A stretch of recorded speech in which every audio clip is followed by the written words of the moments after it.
اعوذ باللہ من الشیطان الرجیم بسم اللہ الرحمن الرحیم وحق علینا قول ربنا انا لذائقون۔ چنانچہ ہم پر ہمارے رب کی بات ثابت ہو گئی، یقیناً ہم عذاب کا مزہ چکھنے والے ہیں۔ سورۃ الصافات آیت 31۔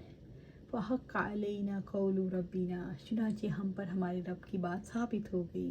سردار تابع لوگوں سے کہیں گے تم پر بھی اور ہم پر بھی اللہ تعالیٰ کی بات واجب ہو گئی، ہماری تقدیر ہم پر حق ثابت ہو گئی۔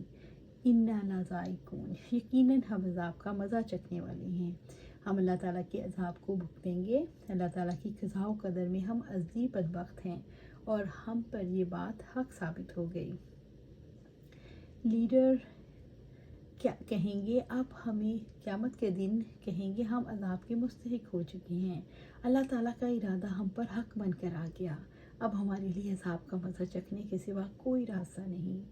فَأَغْوَيْنَاكُمْ إِنَّا كُنَّا غَاوِينَ، بس ہم ہی نے تمہیں بہکایا، بلا شبہ ہم خود ہی بہکے ہوئے تھے۔ سورۃ الصافات آیت 32۔ فَأَغْوَيْنَاكُمْ، بس ہم ہی نے تمہیں بہکایا، ہم نے تمہیں گمراہی کی دعوت دی۔ اِنَّا كُنَّا غَاوِينَ، بلا شبہ ہم خود ہی بہکے ہوئے تھے کیونکہ ہم خود گمراہ تھے۔ ہم نے تمہیں اس راستے کی طرف بلایا جس پر ہم خود قائم تھے، تم نے ہماری دعوت قبول کر لی، اس لیے ہمیں نہیں خود کو ملامت کرو۔ لیڈر اپنی بات کی خود نفی کریں گے۔ پہلے تو انہوں نے یہ کہا تھا کہ ہمارا تم پر کون سا زور تھا کہ گمراہ کرتے، اب یہاں اعتراف کریں گے کہ ہاں ہم نے تمہیں گمراہ کیا، لیکن ساتھ ہی یہ وضاحت بھی کر دیں کہ ہم نے تمہیں راہ حق سے بھٹکانا چاہا تو تم ہمارے ساتھ بھٹکنے کے لیے تیار ہو گئے، ہمارا جرم تو یہ ہے تم ہمارے پیچھے چلنے لگ گئے۔ فَإِنَّهُمْ يَوْمَئِذٍ فِي الْعَذَابِ مُشْتَرِكُونَ، پھر یقیناً وہ اس دن عذاب میں ایک دوسرے کے شریک ہوں گے۔ سورۃ الصافات آیت 33۔ رب العزت نے فرمایا فَإِنَّهُمْ يَوْمَئِذٍ، پھر یقیناً اس دن یعنی قیامت کے دن وہ سب تابع بھی اور سردار بھی فی العذاب مشترکون، عذاب میں ایک دوسرے کے شریک ہوں گے، سب جہنم میں جائیں گے، اس کے عذاب میں شریک ہوں گے جیسے دنیا میں وہ گمراہی میں ایک دوسرے کے شریک تھے، وہ شرک، شر اور فساد میں ایک دوسرے کے شریک تھے۔ اس دن مشترکہ جرم یعنی شرک، شر، فساد اور اللہ کی نافرمانی کے کاموں کی وجہ سے سب لوگ عذاب میں مشترک ہوں گے۔ اِنَّا كَذَلِكَ نَفْعَلُ بِالْمُجْرِمِينَ، یقیناً ہم مجرموں کے ساتھ ایسا ہی کرتے ہیں۔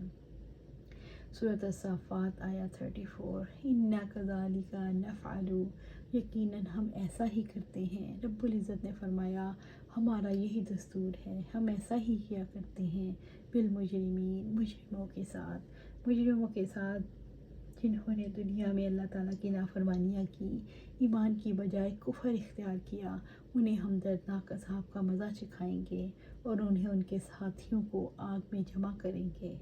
گناہ گار لوگ عذاب میں مشترک ہوں گے۔ انہم کانوا اذا قیل لہم لا الہ الا اللہ یستکبرون، یقیناً یہ لوگ ہیں، یہ وہ لوگ ہیں جب ان سے کہا جاتا ہے اللہ تعالیٰ کے سوا کوئی معبود نہیں تو تکبر کرتے ہیں۔ سورۃ الصافات آیت 35۔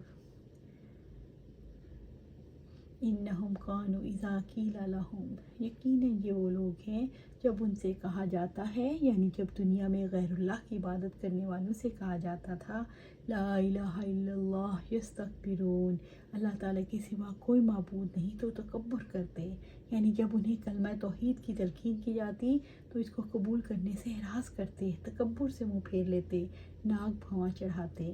مشرک لا الہ الا اللہ سننے کے روادار نہ تھے، اس لیے اس دعوت کو پیش کرنے والے کے ساتھ تکبر اور غرور سے پیش آتے۔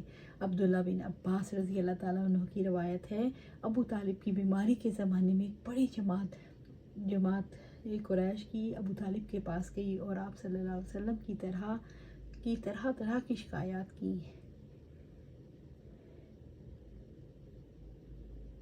الحمدللہ ابو طالب نے نبی صلی اللہ علیہ وآلہ وسلم سے شکایات کا سبب پوچھا تو آپ صلی اللہ علیہ وآلہ وسلم نے فرمایا میں تو ایک بات ایسی ان لوگوں کو بتلاتا ہوں جس کے اختیار کرنے کے سبب سے سب ملک عرب اور عجم ان کا تابعدار ہو جائے۔ جب ان جماعت کے لوگوں نے پوچھا کہ آخر وہ کیا بات ہے، بیان کرو، تو آپ نے کلمہ توحید پڑھ کر سنایا۔ یہ سنتے ہی وہ بڑے تکبر سے اجعل الآلہۃ الہٰ واحدہ وما سمعنا بہذا فی الملۃ الآخرہ کہتے ہوئے سب لوگ اس مجلس سے اٹھ کر چلے گئے۔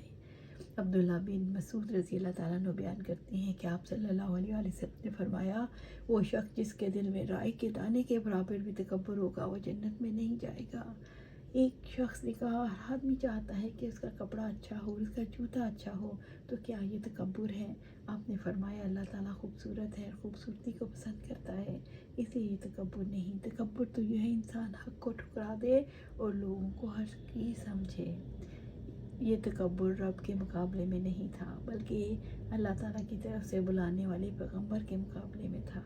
اللہ سبحانہ تعالیٰ سے دعا ہے کہ قرآن و سنت پر عمل کرنے کی توفیق دے اور ہمیں تکبر سے بچائے رکھے۔ اللہ سبحانہ تعالیٰ ہمیں تکبر سے بچا، ہمیں نفاق سے بچا، بہتان سے بچا، غیبت سے بچا، چغلی سے بچا۔